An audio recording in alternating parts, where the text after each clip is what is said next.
घडामोडी आपल्याला पाहायच्या आहेत आणि पुढच्या बुलेटिनसाठी तुमच्यासोबत असेल माझा सहकारी विशाल।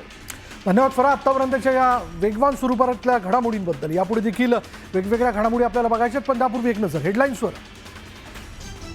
हेडलाईन्स प्रायोजक राजयोग पेंट्स, आनंद तुमचा रंग आमचा।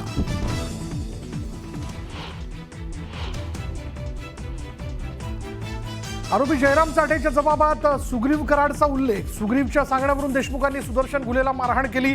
मारहाणीचा बदला घेण्यासाठी कराडने घुलेला सांगितलं, जबाबात उल्लेख।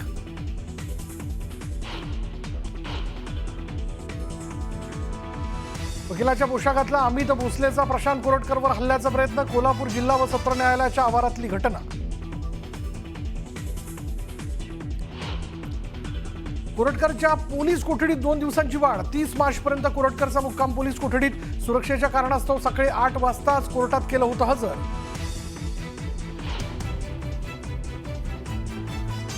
कुणाल कामराला टायरमध्ये घालून 3rd डिग्री देऊ, मंत्री शंभूराज देसाईंचं विधान। तर हे तालिबानी राज्य, कायद्याचं राज्य संपलंय म्हणत संजय राऊतांचा पलटवार।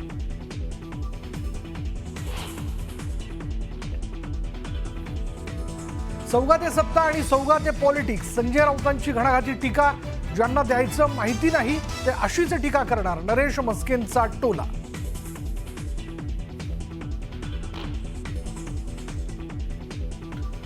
मुख्यमंत्री बळीराजा मोफत वीज योजना सुरूच राहणार। राज्य सरकारकडून महावितरणला एकाच तब्बल 3000 कोटींहून अधिकचा निधी वितरित।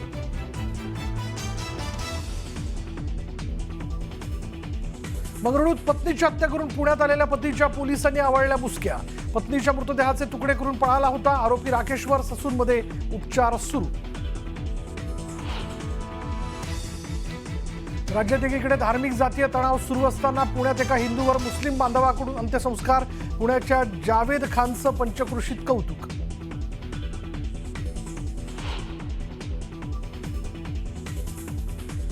बँकॉक थायलंडमध्ये भूकंपाचे जोरदार धक्के। भूकंपाची तीव्रता 7.7 रिश्टर स्केल। म्यानमार भूकंपाचा केंद्रबिंदू। भूकंपात 100हून अधिक लोकांच्या मृत्यूची भीती।